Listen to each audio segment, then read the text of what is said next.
ꯉꯁꯥꯏꯒꯤ ꯏꯅꯥꯎ ꯑꯃꯅ ꯌꯥꯝꯅ ꯄꯦꯟꯗꯅ ꯂꯝꯕꯤꯒꯤ ꯃꯔꯝꯗ ꯍꯥꯏꯕꯗꯨꯒ ꯑꯩꯁꯦ ꯀꯥꯎꯟꯇꯔ ꯇꯧꯖꯕꯒꯤ ꯋꯥꯐꯝ ꯅꯠꯇꯦ ꯑꯩꯈꯣꯏ ꯏꯅꯥꯎ ꯔꯣꯕꯤꯟꯗ꯭ꯔꯣꯅ ꯀꯔꯝ ꯍꯥꯏꯅ ꯌꯥꯝꯅ ꯑꯇꯦꯟꯕ ꯃꯇꯝꯁꯤꯗ ꯍꯥꯏꯗꯤ ꯖꯣꯏꯄꯨꯔꯒꯤ ꯁꯤꯅꯥꯔꯤꯑꯣꯁꯦ ꯃꯁꯤ ꯍꯣꯡꯂꯛꯄꯒꯦ ꯍꯥꯏꯕꯒꯤ ꯃꯐꯝꯗ ꯌꯥꯝꯅ ꯐꯖꯅ ꯐꯣꯡꯗꯣꯛꯄꯤꯈ꯭ꯔꯦ ꯑꯃꯨꯛꯀꯁꯨ ꯍꯟꯅ ꯉꯁꯤ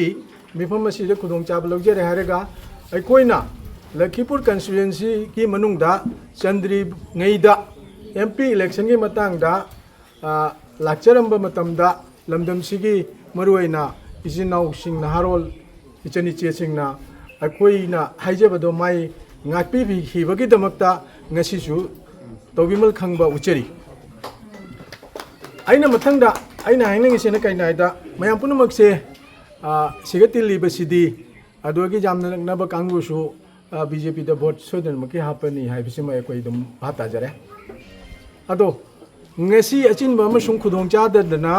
ꯃꯤꯐꯝ ꯑꯁꯤꯗ ꯂꯥꯛꯄ ꯉꯝꯍꯧꯗꯕ ꯑꯗꯨꯒꯨꯝꯕ ꯃꯤꯑꯣꯏꯗꯣ ꯃꯗꯨꯒ ꯃꯌꯥꯝꯅ ꯑꯩꯈꯣꯏꯅ ꯉꯁꯤ ꯑꯣꯖꯥ ꯂꯥꯏ ꯒꯨꯔꯨꯁꯤꯡꯅ ꯃꯌꯥꯝꯗ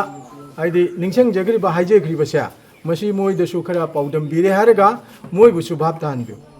ꯂꯝꯕꯤꯒꯤ ꯃꯇꯥꯡꯁꯦ ꯑꯩꯅ ꯍꯥꯏꯅꯤꯡꯕꯁꯦ ꯀꯩꯅꯣ ꯍꯥꯏꯗ ꯍꯧꯖꯤꯛ ꯑꯣꯜꯔꯦꯗꯤ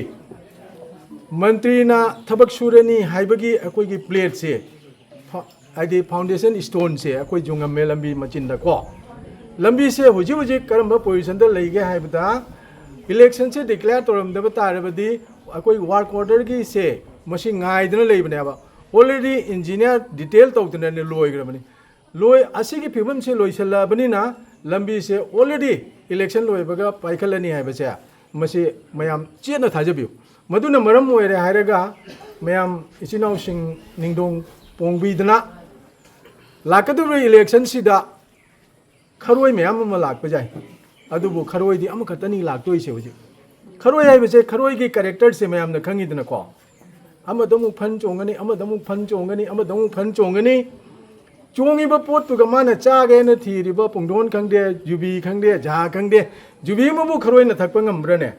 अदुइसु ngaktang हुतोमगने मदे अमदमु फन फन फन फन फन फन चोंगागा कोंदंगदा उपाय लेतदनने उ कारक अमदने नप्पगा मा अहिंग लेनना आइदि दुम लेनगा सुमाय तौना लेनजगिने आबा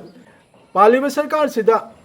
सौगतले हायरगा पालिबा सरकार की मिरेपु कहंदना मांगोदे कानबा मयाम अमा लौगायना खलिबसे करिगुंबा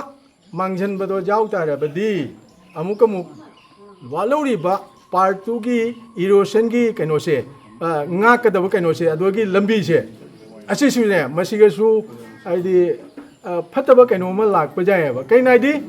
आइसु पंचायत से चही 33 ओइरमी जीपी प्रेसिडेंट ओइरमेबा अगोंद बोर्ड हापमीदो मदुएदुगा इंदिरावास खंगदे ओरोनोदोय खंगदे जा खंगदे से पिनिंगेबा कैनाइदे आइगिदमक्ता वाबीगिबनिको मागी तौबिमल खंगबो ओइना आई पिनिंगिमेबा अदो अदुना मयामसु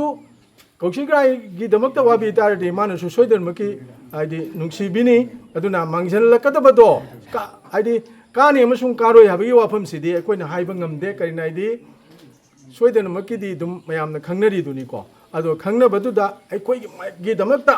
मैतैगिदमक्ता मयाम अमा तौगिबिसे